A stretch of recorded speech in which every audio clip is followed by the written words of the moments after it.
Krishna Krishna Krishna Hare Hare, Hare Ram Ram Ram Hare Hare. Hare Krishna friends, Radhe Radhe, welcome to my channel ISKCON Mayapur devotees. केमन आछो तोमरा सबाई? आशा करছি সবাই খুব ভালো আছো রাধা মাধব গুরুর গঙ্গে কৃপায়।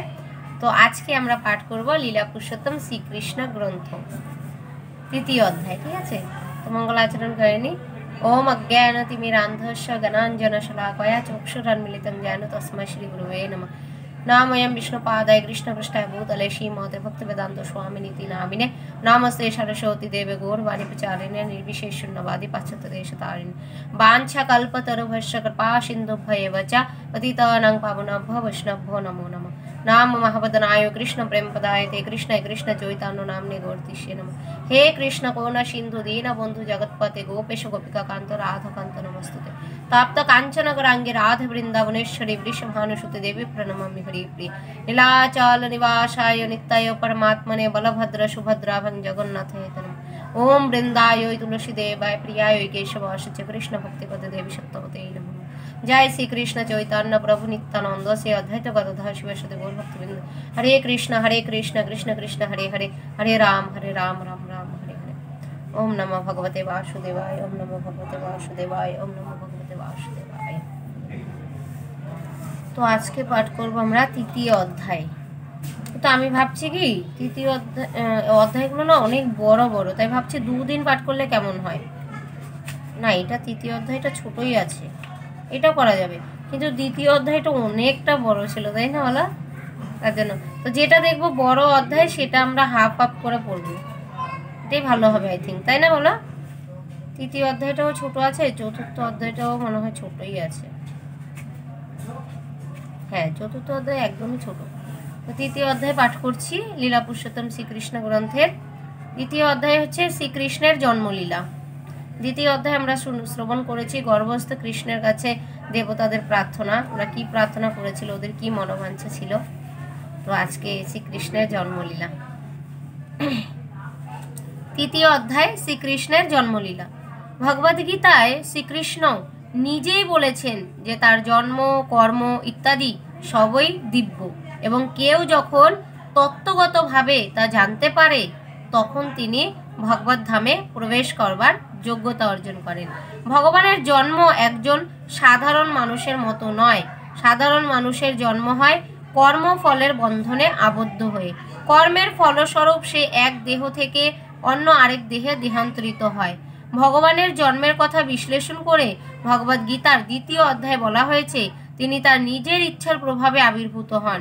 যখন ভগবানের আবির্ভাবের সময় হলো তখন কাল সর্বগুণ সম্মানিত হয়ে পরম সুন্দর হয়ে উঠল। তখন পৃথিবী আনন্দে পরিপূর্ণ হয়ে উঠল। তিথি, যোগ এবং নক্ষত্র তখন সর্বমঙ্গলময় ও সর্বসুলক্ষণ যুক্ত হয়ে উঠল। সর্বসুলক্ষণ যুক্ত রোহিণী নক্ষত্র তখন তুঙ্গে প্রকাশিত হলো। ব্রহ্মা স্বয়ং এই রোহিণী নক্ষত্রের পর্যবেক্ষণ করেন। জ্যোতিষশাস্ত্র অনুসারে নক্ষত্রের অবস্থান ছাড়াও বিভিন্ন গ্রহের অবস্থান ও প্রভাবের ফলে শুভ এবং অশুভ তিথি ও যোগ বিচার করা হয়। শ্রীকৃষ্ণের জন্মের সময় সমস্ত গ্রহগুলি সব সময় মঙ্গলময় অবস্থায় এবং সব সময় শুভ ইঙ্গিত প্রদর্শন করে বিরাজ করতে লাগলো। তখন 10 দিক শান্তি ও সমৃদ্ধিতে ভরে উঠল। শুভ নক্ষত্রগুলি নবমণ্ডলে শোভা পেতে লাগলো। নগর, গ্রাম, গোচারণ ভূমি এবং সকলের হৃদয়ে সব রকমের শুভ ইঙ্গিত দেখা যেতে লাগলো। জলে পূর্ণ হয়ে নদ নদী প্রবাহিত হতে লাগলো। সরোবরগুলি বিকশিত পদ্মে পূর্ণ হয়ে শোভা পেতে লাগলো। বনভূমি নানা রকম সুন্দর সুন্দর পাখি ও ময়ূর পূর্ণ হয়ে উঠল। পাখিরা সুমধুর স্বরে গান গাইতে লাগলো এবং সেই গানের ছন্দে ময়ূরেদের সঙ্গে নাচতে শুরু করলো। সুমধুর গন্ধ বহন করে বায়ু বইতে লাগলো এবং শরীরের স্পর্শ অনুভূতি অত্যন্ত সুখকর বলে বোধ হতে লাগলো। ব্রাহ্মণেরা অনুভব করলো যে তাদের গৃহের পরিবেশ যজ্ঞ অনুষ্ঠানের অনুকূল হয়ে উঠেছে। আসুরিক রাজাদের অত্যাচারে যজ্ঞ অনুষ্ঠান তখন প্রায় বন্ধ হয়ে গিয়েছিল। যজ্ঞের আগুন প্রায় নিভে গিয়েছিল, কিন্তু তখন তারা আবার প্রশান্ত চিত্তে আগুন জ্বালাতে সক্ষম হলো। যজ্ঞ অনুষ্ঠান করা থেকে বঞ্চিত হওয়ার ফলে ব্রাহ্মণেরা অত্যন্ত বিমর্ষ হয়ে পড়েছিল, কিন্তু শ্রীকৃষ্ণের আবির্ভাবের সময় তাদের চিত্ত প্রসন্ন হয়ে উঠল, কেননা তারা নবমণ্ডলে ভগবান শ্রীকৃষ্ণের আবির্ভাব সূচক দিব্য শব্দ তরঙ্গ শুনতে পেল। গন্ধর্ব এবং কিন্নরেরা সুমধুর সুরে গান গাইতে লাগলো এবং সিদ্ধ ও চারণেরা ভগবানের গুণকীর্তন করে তার স্তব করতে লাগলো।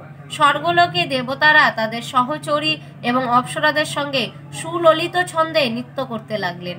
দেবতারা এবং মুনি ঋষিরা পুষ্প বর্ষণ করতে লাগলেন। সমুদ্রের উপকূলে তরঙ্গের মৃদু মৃদু শব্দ হতে লাগলো এবং সমুদ্রের উপরে সুমধুর মেঘ গর্জন হতে লাগলো।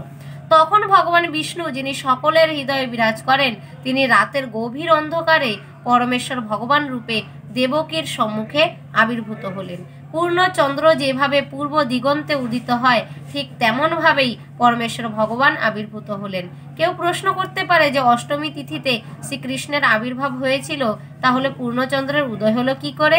এর অর্থ উত্তরে বলা হয়েছে যে শ্রীকৃষ্ণ চন্দ্র বংশে আবির্ভূত হয়েছিলেন, তাই চন্দ্র সেই রাত্রে অপূর্ণ থাকলেও সেই বংশে ভগবানের আবির্ভাবের জন্য আনন্দ উৎফুল্ল হয়ে সেদিন পূর্ণ হয়ে উঠেছিলেন। ক্ষমানিক্য নামক জ্যোতিক শাস্ত্রগ্রন্থে ভগবানের আবির্ভাব সময়কালীন গ্রহ নক্ষত্রের অবস্থান খুব সুন্দরভাবে বর্ণিত হয়েছে। সেখানে প্রমাণ করা হয়েছে যে এই শুভ মুহূর্তে যে শিশুটির জন্ম হলো, তিনি হচ্ছেন পরম ব্রহ্ম। বসুদেব দেখলেন যে সেই অদ্ভুত শিশুটি চতুর্ভুজ। তিনি তার 4 হাতে শঙ্খ, চক্র, গদা এবং পদ্ম ধারণ করে আছেন। বক্ষে তার শ্রীবৎস চিহ্ন, কণ্ঠে তার কৌস্তব শোভিত কণ্ঠহার, পরনে তার পীতবসন, উজ্জ্বল মেঘের মতো তার গায়ের রং, বৈদুর্য মণিভূষিত কিরীট তার মস্তকে শোভা পাচ্ছে। নানা রকম মহামূল্য মণিরত্ন শোভিত সমস্ত অলঙ্কার তার দিব্য দেহে শোভা পাচ্ছে। তার মাথা ভর্তি কুঞ্চিত কালো কেশ রাশি। এই অদ্ভুত শিশুটিকে দেখে বসুদেব অত্যন্ত আশ্চর্য হলেন। তিনি ভাবলেন, কিভাবে একটি নবজাত শিশু এই রকম সমস্ত অলঙ্কারে ভূষিত হলো। তাই তিনি বুঝতে পারলেন যে শ্রীকৃষ্ণই তার পুত্র রূপে আবির্ভূত হয়েছেন। তিনি তখন অত্যন্ত উৎফুল্ল হয়ে উঠলেন। বসুদেব তখন ভাবতে লাগলেন, যদিও তিনি একজন সাধারণ মানুষ এবং বাহ্যিক দিক দিয়ে কংসের কারাগারে আবদ্ধ, তবুও পরমেশ্বর ভগবান বিষ্ণু তার স্বরূপ ধারণ করে তার সন্তান রূপে আবির্ভূত হয়েছেন। কোনো মনুষ্য শিশু এইভাবে চতুর্ভুজ রূপ নিয়ে অলঙ্কার এবং সব রকম দিব্য সাজে সজ্জিত হয়ে এবং পরমেশ্বর ভগবানের সমস্ত লক্ষণগুলি যুক্ত হয়ে জন্মগ্রহণ করে না। বসুদেব বারবার সেই শিশু সন্তানটির দিকে তাকিয়ে দেখতে লাগলেন এবং ভাবতে লাগলেন কিভাবে তার এই পরম সৌভাগ্যের মুহূর্তটি তিনি উদযাপন করবেন। তিনি ভাবলেন, সাধারণত যখন পুত্র সন্তানের জন্ম হয় তখন মানুষ মহোৎসব করে, আর পরমেশ্বর ভগবান আজ আমার গৃহে আমার সন্তান রূপে আবির্ভূত হয়েছেন, কত মহা আড়ম্বরে আমার এই উৎসব পালন করা উচিত। বসুদেব, যার আরেক নাম আনক দুন্দুভি, যখন তার নবজাত শিশুটির দিকে তাকিয়ে দেখলেন, তখন তার হৃদয়ে আনন্দে এত উৎফুল্ল হয়ে উঠল যে তিনি তখন নানা অলঙ্কারে ভূষিত হাজার হাজার গাভী ব্রাহ্মণদের দান করতে ইচ্ছা করলেন। বৈদিক প্রথা অনুসারে যখন ক্ষত্রিয় রাজার প্রাসাদে কোনো শুভ অনুষ্ঠান হয়, রাজা তখন নানা রকম সম্পদ দান করেন, বিশেষ করে ব্রাহ্মণ এবং মুনি ঋষিদের। তারা স্বর্ণ অলঙ্কারে ভূষিত গাভী দান করেন। শ্রীকৃষ্ণের আবির্ভাব তিথি উদযাপন করতে বসুদেবও দান করতে ইচ্ছা করলেন, কিন্তু যেহেতু তিনি কংসের কারাগারে শৃঙ্খলাবদ্ধ ছিলেন, তাই তার পক্ষে তা সম্ভব হয়নি। তাই মনে মনে তিনি ব্রাহ্মণদের হাজার হাজার গাভী দান করলেন। বসুদেবের মনে আর যখন কোনো সংশয় রইল না যে এই নবজাত শিশুটি হচ্ছেন পরমেশ্বর ভগবান, তখন তিনি করজোড়ে প্রণিপাত করে তার বন্দনা করতে শুরু করলেন। বসুদেব তখন চিন্ময় স্তরে অধিষ্ঠিত ছিলেন এবং তিনি সম্পূর্ণভাবে কংসের ভয় থেকে মুক্ত হলেন। সেই শিশুটির অঙ্গকান্তিতে সেই ঘর উদ্ভাসিত হয়ে উঠল।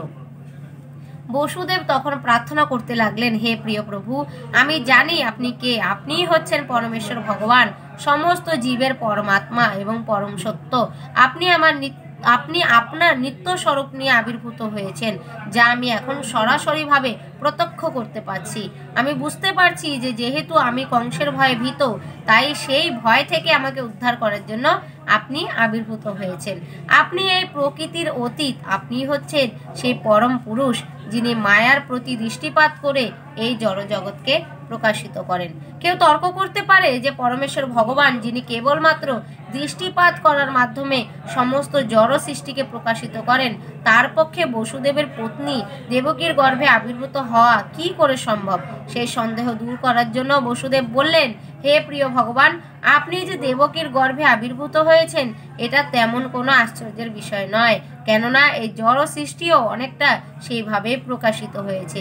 আপনি মহাবিষ্ণু রূপে কারণ সমুদ্রে শয়ন করে আছেন এবং আপনার নিঃশ্বাসের প্রভাবে অনন্ত কোটি ব্রহ্মাণ্ড প্রকাশিত হচ্ছে।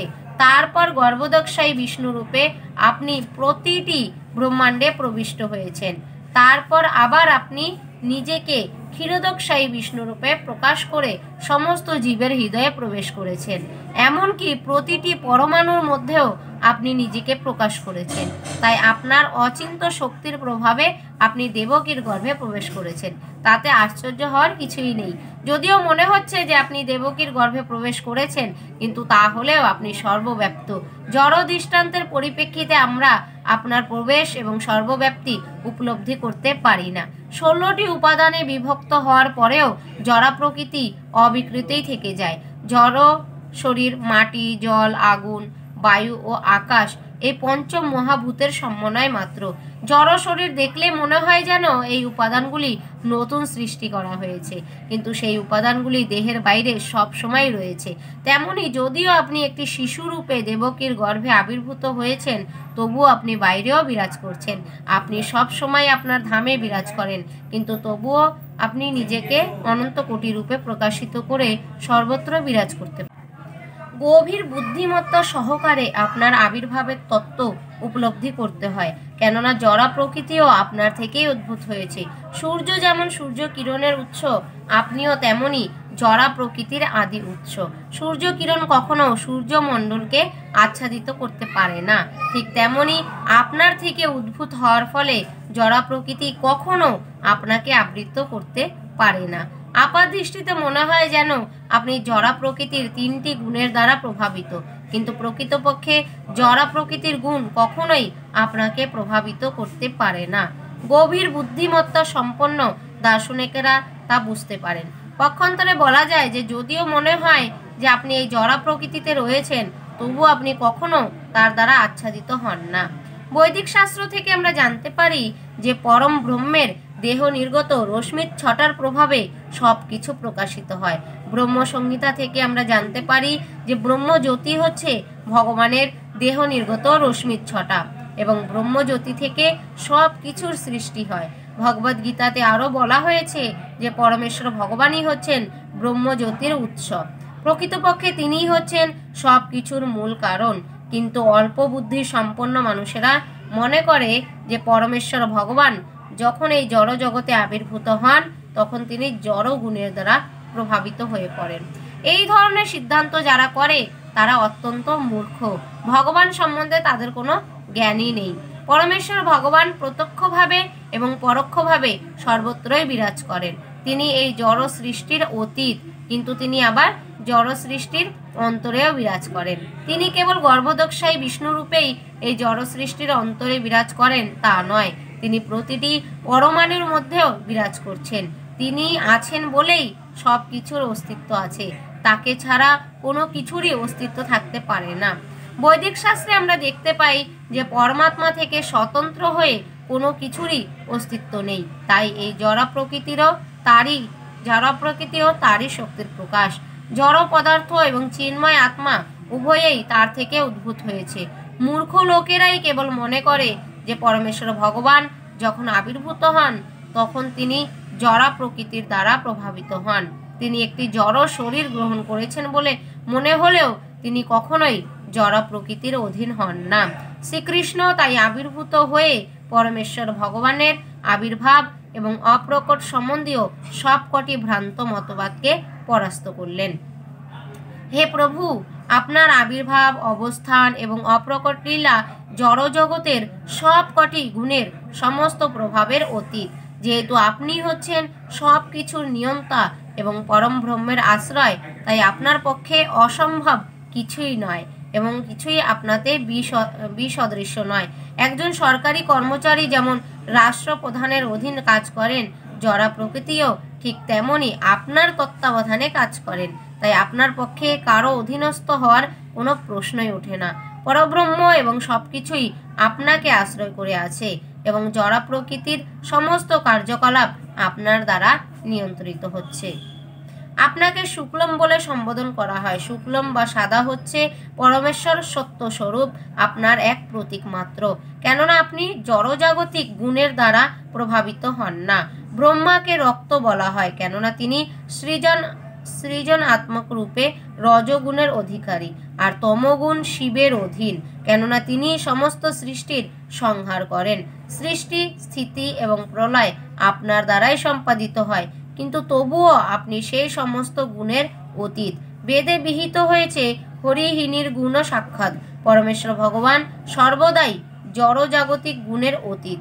সেখানে আরো বলা হয়েছে যে পরমেশ্বর ভগবানে তম ও রজগুণের কোনো রকম অস্তিত্ব নেই। এটা না আরো অনেকটাই বড়, এখনো 4 পেজ রয়েছে। তো আজকে এখানে শেষ করি, কালকে আবার আগামীকালকে এখান থেকেই শুরু করব। নাহলে অনেকটা মানে 3-4 পেজ মাত্র পাঠ করলাম, তো আরও 4 পেজ মতো আছে, তো টাইম লেগে যাবে অনেকটা। এখানে শেষ করি, আগামীকাল ঠিক এখান থেকেই শুরু করব, ঠিক আছে?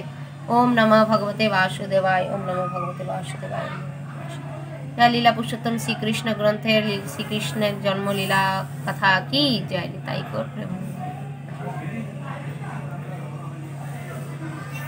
তো আশা করছি তোমাদের সবার ভালো লেগেছে ভিডিওটা। অবশ্যই ভালো লাগলে লাইক শেয়ার কমেন্ট করে সাথে থেকো। আজকের ভিডিও এখানে শেষ করছি। হরে কৃষ্ণ কৃষ্ণ কৃষ্ণ হরে হরে, হরে রাম রাম রাম হরে হরে। দেখা হচ্ছে পরে নেক্সট ভিডিওতে। আর যারা সাবস্ক্রাইব করোনি এখনো, কৃষ্ণা দাস অলওয়েজ বিন্দাস ব্লগ চ্যানেল, এখানে সব ডিভোশনাল ব্লগ থাকবে, তো তোমরা সাবস্ক্রাইব করে দিও প্লিজ। হরে কৃষ্ণ, রাধে রাধে।